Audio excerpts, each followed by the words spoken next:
So last night I was online, flying online with a buddy, and we decided to participate in the Friday Night Ops in the FNO at Minneapolis. And the one thing that sticks out in my mind more than anything, thinking back to last night already, is the fact that we sat on the ground for probably an hour before we departed. And I don't mean this as a bad thing, that's a good thing.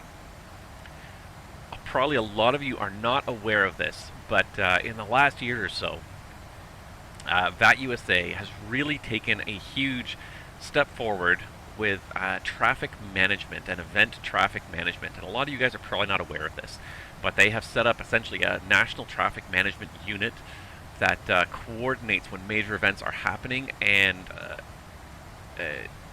tries to help manage the traffic better than it has in the past. So previously on, anytime there was an FNO, pretty much every airport around there around the event airport would just launch as many airplanes towards the airport as they could get into the skies, and you would end up with 150 or 200 people en route to this airport, that can handle maybe 50 arrivals per hour, and people are holding for an hour to an hour and a half.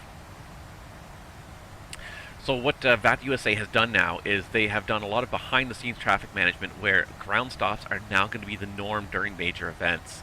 So the controllers are communicating behind the scenes. There's a major traffic management initiative, and anytime an event airport is getting overloaded, there will be ground stops issued.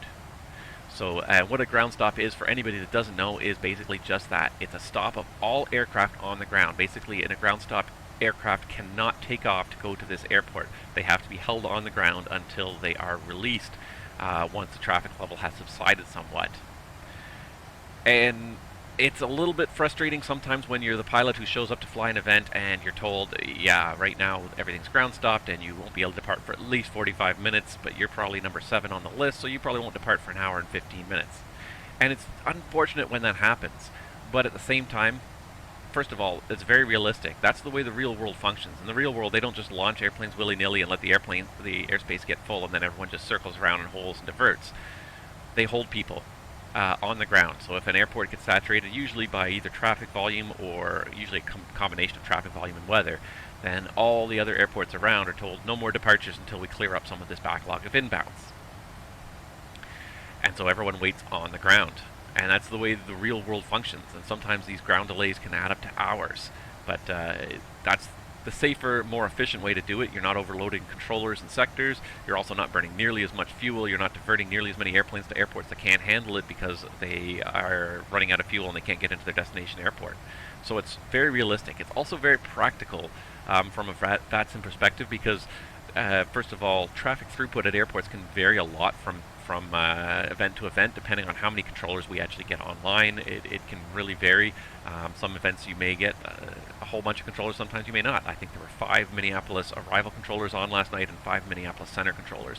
There was a whole ton of controllers, so they're able to handle a lot, but there's still only so many runways in Minneapolis that the airplanes can land on. So it's still, there's a practical limit to how many airplanes can arrive at that airport per hour. By holding airplanes on the ground, it's a lot less panicky and a lot less workload on the controllers. It's easy to just say, okay, sit there, stay parked at the gate, or stay parked near the runway, we'll call you when it's time to go. Rather than have people airborne, and then you're constantly reissuing hold clearances, you're giving people vectors, people are requested to divert because they're running out of fuel. They're constantly asking you what's the next, what's my next, when am I going to be taking off, and they're constantly, when am I going to be getting in, how much longer, I've got only 45 minutes of fuel left, am I going to make it in? So the one thing I'll say is that yes, we sat on the ground in Chicago for an hour at least waiting to take off. And the ground controller there, or the delivery controller, was very upfront. He told us exactly the information he was getting. He told us what reasonably to expect as a delay. A few people logged off as a result. But you know what? That's part of it, managing expectations. There's only so much capacity on the network, and it is sadly, it's a first come, first serve. If you're first on, you're first to call, then you'll be the first one to depart and get out of there. And everyone else will be just held in order. So, the ground controller in Chicago was encouraging people. If you want to go to Minneapolis, it's going to be an hour wait. lots of other airports. He listed a bunch of other airports. I think he said Kansas City's open, Atlanta's open, Detroit's open. You know, where do you, if you guys want to refile and go somewhere else, we can get you out of here right now, but you're going to wait an hour for Minneapolis. Also, WestJet 3310, if you'd like, I can also offer you VR. The other thing that was also really nice about it too was that when we got airborne and we were en route, there was no panic, there was no craziness, there was no holding.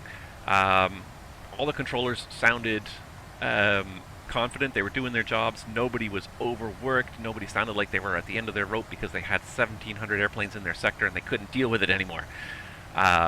Everybody was able to pull things together nicely. I got a few delay vectors. I think it added about 3 or 4 minutes to my flight at the end of the day, but I didn't even get a single hold.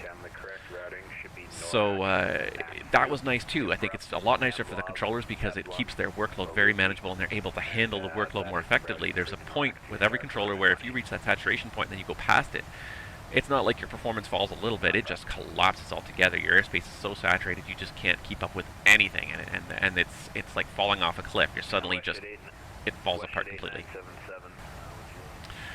So it was nice to see that it was very well managed, and I have to say that I was very impressed. While the waiting is frustrating, I think it's a little bit less frustrating than dealing with controllers who are at the end of their rope because they're overloaded. So when you guys participate in events on the VATSIM network in the future, especially the busy ones, the Friday Night Ops, Cross the Ponds, the really busy events, you're going to see more of this active traffic management. Please cooperate and know that it's there to help make the events run that much smoother for everybody. It's there to keep the airports and the airspace and the controllers from getting overloaded. And unfortunately, that's the way it is sometimes in the real world. If you need to cancel your flight because you're just not going to be able to squeeze it in because of the hour delay, then it's unfortunate, and we wish we could accommodate everyone, but there's too many people on VATSIM sometimes, and not enough controllers, not enough runways, not enough airspace to deal with it, all the traffic that's there. So if you're going to come to these busy events, bring your patience. Know that those ground stops are being implemented, and they're there. They really are working. I have to say, they really help alleviate the load on the controllers. None of the controllers sounded panicked or overworked. There was a nice steady stream of arrivals, and it was just perfect, but it was not overwhelming at any point in time, and it really made for, I think, a nicer event for everybody once we finally made it off the ground.